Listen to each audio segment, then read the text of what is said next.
Ba-na-na-na-na. Bum, bum, bum. Ba-na-na-na. Bum, bum, bum. Tumbleweed.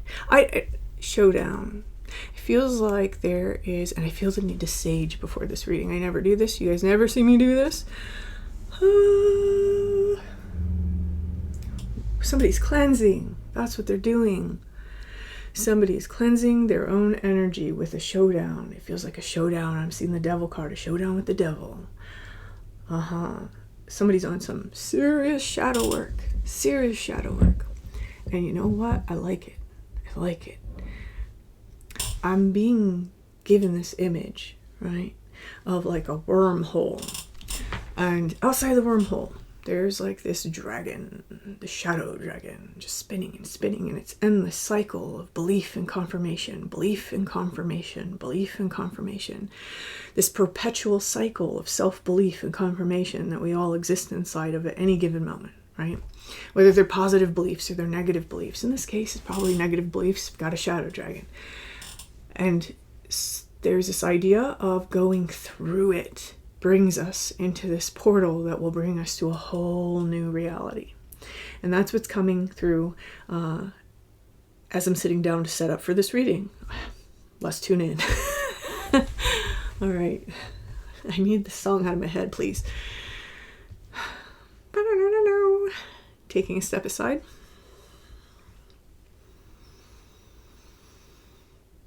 And allowing spirit to pass through me.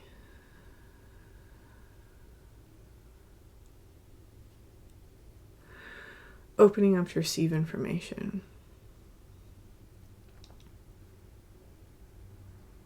Ooh, it's like this childlike sense that gets stifled. And the moment it gets stifled, that's when the shadow stuff comes up. Remember, I did a reading really way back. It might not even be on the channel anymore. It was so long ago. Where it was the idea that the shadow is the protector of the inner child, right? The inner child is our innocence, our vulnerability. It's the part of us that wants to love, wants to laugh, wants to play. And the shadow are all the beliefs that we've cultivated to silence that inner child. And not only does it repress the inner child, it protects the inner child. It tells other people you can't come in this close, right? There's something in this arena. It's like in order to transcend whatever the current problem is, whatever the current situation is, whatever the current unpleasantness may be, we have to pass through the shadow and merge with that inner child. And this is it's more than that, though. It's not just the inner child. It's our essence of our God self, right? I'm going to go ahead and say this. For the people who this message resonates for the most, I'm feeling very heavy starseed themes. Now, I don't want to use that label. That label turns a lot of people off, but I'm going to use that label because a lot of people resonate with it. So if you're somebody who feels that you come from some interdimensional place or some other reality, some other universe, or some stars out there, this one might really resonate for you. One of the things that's going on inside of this energy is we're getting to the point, right? We can think of this shadow complex as being part of the human consciousness. What we're trying to get to is beyond that human consciousness into that conscious creator space. So, again, Empress, the creator, right, the creatrix of the tarot. We have these energies coming forward, and notice her crown of stars. I want to point that out, right? If you are somebody who resonates with being a starseed, with being, from the stars, I would highly recommend that you release the labels, release the dogma, right, that's associated with a lot of that. Like everything comes from XYZ, it's known as this. Go inside and really consult with self, right? Let go of all those preconceived notions and allow yourself to tell you what the truth about that story is, about your story. Because there is an element of this where there is the taking up of our true mantle, and this is as a creator of our reality. There is a garden being sown inside of your life, but in order to access it, in order to achieve it, in order to actually bear fruit, there's this passing through the shadow material and entering the state of the inner child. And we don't mean like the unhealthy inner child, right? We mean that inner child that is full of joy, that's full of vulnerability, that's full of power, right? Okay. One of the energies that we are probably working through in this space that's holding us back from this, right? This is we're going to look at the Empress as the inner child in this essence. It's that divine nature, right? What is covering it here is this Five of Swords, and so we may have conflict, war, ways that we're looking for people taking advantage of us, ways that we, go out and we're worried about this happening, that happening, everything that you can think of that's like that belief in ourself that we aren't safe, we aren't taken care of, I don't deserve to have good things, I don't deserve to, all those things that we actually have knocking around inside that most people don't even take 5 seconds to recognize, right? Someone here, you've been on a very long journey in trying to heal this. And, okay, information, right? They're saying take a new card, bottom of this. Okay, and what we've done here is we've entered this High Priestess mode. And as we've entered this High Priestess mode, we've allowed ourselves to look at the reality of things, right? That's what the High Priestess does, is she's not worried about forcing information. She's not worried about, causing things to happen. She's just sitting and she's receiving information from the self, allowing our emotions to tell us what's taking place, allowing our nervous system to tell us what's taking place. There's a fight that we've been engaging in here with the Five of Swords, and we've gone into this quite a bit in the last I want to say the last stretch of readings, because this is a heavy theme that's coming out right now inside this collective. The ways that we protect and we keep ourselves safe and hidden, and this High Priestess here, she's going down into the depths of herself. The image on the card of the High Priestess, it represents the goddess Atargatis. And Atargatis was symbolized by Pisces. It's one reason why the High Priestess is associated with Pisces. And in Pisces, it was two fish, right, that were circling around each other with Atargatis's story, and they were inside of a pond. This may be interpersonal for us, therefore, especially with that Five of Swords, how we protect against others. And, even if we don't necessarily recognize that we have that energy, the deeper down you go, you realize that's actually a very big part of the human story. Because from a very early age, what do? We learn it's me and them. And we learn that they're going to hurt me.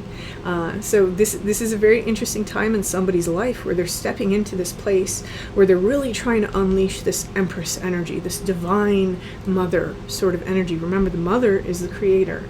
And so she creates with her body, she creates inside of herself. We create with our beliefs, our nervous system, our reactions, our chosen intended beliefs, the things that we firmly believe for ourselves.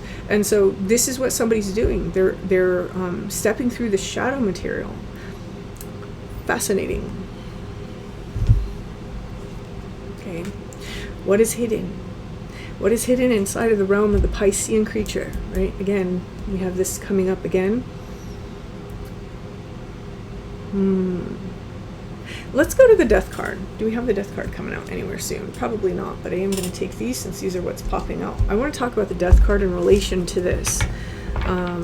Okay, so we're going to talk about the Moon. We're going to talk about the Death card. We're going to talk about the Chariot. That's the cycle of water. In the Moon, we start off with Pisces. I know a lot of people say Cancer. It's supposed to be Pisces. The Chariot is Cancer, and the Death card is Scorpio. So when we have this card with the Moon and we have the Piscean creature coming up, it goes down in this road, this spiritual journey, and it becomes death. And it's out here in a city, and in the background of the Death card you can actually see this. The moon has already set and the sun is rising. The moon's actually traveled the other way. The sun is rising, and it's a new day in the Death card. A new day is rising between the gates of the moon, the gates of Lavana. And what we have here therefore is that there's something that is about to end, something that's about to transform with the Death card. Someone here is rising out of the water. So there's this shadow material that is finally coming up to be processed, to be reviewed, to be seen. These are things that we weren't previously able to be seen, and it's just a little bit more of a stretch before it transforms, right? And when it transforms, then we become the Chariot of Cancer, and we're ready to go on a new journey. the new journey of Cancer is extremely empowered. You may have had a lot of emotional things take place this Cancer season. Let's see. There may even be a little bit of this conflict still happening between our conscious self and what we know is true, right? And then our subconscious self, what we really know is true, right? Or what we believe is true. So one always tries to wrest the other, because what is the subconscious? The subconscious is feminine. The conscious mind is masculine. Masculine energy is always trying to suppress feminine energy. That's not a negative criticism. It's just the way that the energies work, right? Day always pushes back night, right? We think of it in these terms, and there's a reason we think of it in these terms, because this is what's taking place in the energy, right? We register these things on an unconscious level. So someone here has gotten out of the way. They've let their subconscious rise. So there's maybe some things knocking around in there that we never let ourselves see before because it was too painful, or maybe we just weren't able to. This stuff is coming up now. We have the Knight of Cups showing up here, and we have the Strength. Again, there's going to be a little bit of this power dynamic that takes place within. I see it, and then, oh no, I don't see it, and I see it, and oh no, I don't see it. If you find yourself in this sort of like limbo, I'm really going to suggest that you sit down with a journal, because when you can write it out and you can say, I see this, or this is the truth, it really hits home. It really gets ingrained in there. So one of the things that I'm also seeing here inside the Strength card is that Leo is the time that some new emotions emerge. These are beliefs, right? Notice, again, we said with High Priestess, there's like this fish thing going on. And we see that again with the Knight of Cups on his tunic here. There we go. The High Priestess has received, and now in that receptivity, something new is being given. So she is crossing here from the desert, across the river that I'm seeing as Cancer, over to a new land. Again, through the dragon, we enter a new reality. Someone here is able to create an entirely new reality for themselves, but they have to go back and they have to understand. What does the High Priestess understand? She understands her connection to divinity. Someone has to understand their connection to the divine feminine. And we don't even have to assign it a feminine role. We can say the divine for this, right? Because the divine in and of itself is a very creative force. So whether you see it as a masculine entity, or you see it as a feminine entity, or you just see it as a force, this is something that exists within us, right? It's kind of interesting. I went to an astronomy park last night, and the lead astronomer was talking about something that I don't know that a lot of people know, and it's that all of the elements, well, many of the elements that we have inside of our bodies weren't possible if it weren't for a dying star, right? They're the stuff of dying stars. This is the only way that these elements are created, and they're deposited on planets all around them after so long. So, you are literally made of stars. And this is the whole idea of the Empress card here, right? That the stellar energy is now seated on a throne in Earth. This is why this reading is going to resonate so much for starseeds, or people that resonate with being starseeds, because there is something here about this uncovering of the shadow material and the passing through it in order to come out the other side. Not just in a I've healed myself way. This is in a to regain my power, my heavenly power energy that I'm feeling here. For some of you, this is where your journey on your mission as a starseed truly begins. So let's get one more card over here. Okay, we have Keeper of Truth. Again, what I'm seeing underneath the Moon card, so this is what's emerging from the subconscious, are these truths. And I don't feel that these truths are necessarily comfortable for everybody. You may be coming about these truths with the help of someone, right? Or you may be coming about these truths on your own. It may just be their natural time that they're just coming to you. For some of you, it may have been a conflict that causes these truths to come out, or receiving something from the energy of somebody that is just out to win, right? So we're actually taking the things that they say to heart here. But I do feel for some of you, these things have been said in a very compassionate way, like, hey, I have something to show you, right? Maybe even for like a counterpart. And the reason why I'm saying that is because of the presence of the fish, the High Priestess. This may have been really hard to receive here because of pride. One of the meanings of the Strength card is our pride. And that's okay, right? We have pride as people. We should have pride as people. You should have, a healthy dose of self-pride. And this is something that will keep your self-respect intact. But when we have too much. We don't allow ourselves to see the things that are truly trying to be healed, the things that we need to heal in order not to hurt others. There's a certain amount of like abandon that's taking place right now. Like, you know what, I release the struggle against this, and I'm going to accept this energy. I'm going to accept the thing that I have to see. We can even see that in her stance here. All her masks are down. She's taking all of those identities and all those masks down, and she's sitting there, and she's receiving this truth from the moon. So, yes. Okay. Okay, give me one card for where this is leading. Okay, Keeper of the Dance. I got like whole Shiva vibes on that one. We have this energy of the Keeper of the Dance. Now notice in the very foreground here, one of the things that's dancing is this little satyr, right? Very, very, if you ever really read into the history and mythology of the devil, and the story that arose from originally and how it morphed in other cultures, the satyr is very important to that, this whole half man, half goat idea. And again, it brings us back to that idea of the devil card. He's even present on this Keeper of the Dance. Remember that idea of not trying to, of going through the shadow ring, of going through it into a new portal, right? Into a portal to a new destination. There's something waiting for us on the other side of this work, right? It's almost like if we were to dive into these waters, we would discover a completely different world where it's not the moon, it's the sun, right? The sun rising there. And there's something that flows. I'm getting a very heavy energy of things that flow, things that merge, things that speak to our soul in a new way, ways that we no longer experience resistance in our friendships, in love, in our trusting of others, right? It's this sigh of relief, right? And for some of you who are resonating with this, when's the last time you felt safe? Right? When's the last time that you were able to feel all that tension in here in your heart space just relax and flow with the universe? It's really hard to do when we have the shadow material knocking around, right? Telling us that we're not loved, or that we're not safe, or that we're not worthy of something, or that, you know, this type of thing could never be ours. It's not part of our story. It doesn't, you know, we'll never have that.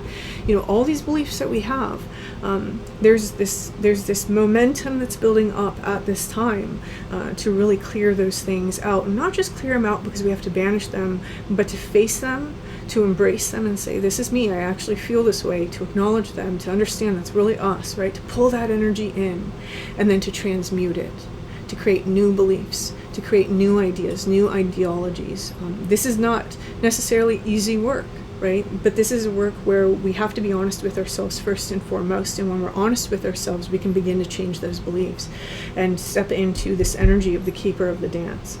So whoever's message this is, I wish you a lot of luck with this. This is again, you're always gonna hear me say it, journaling these things out, it really does help. And yeah, if this resonates for you, please hit that like button. Feel free to leave me a comment, and until next time.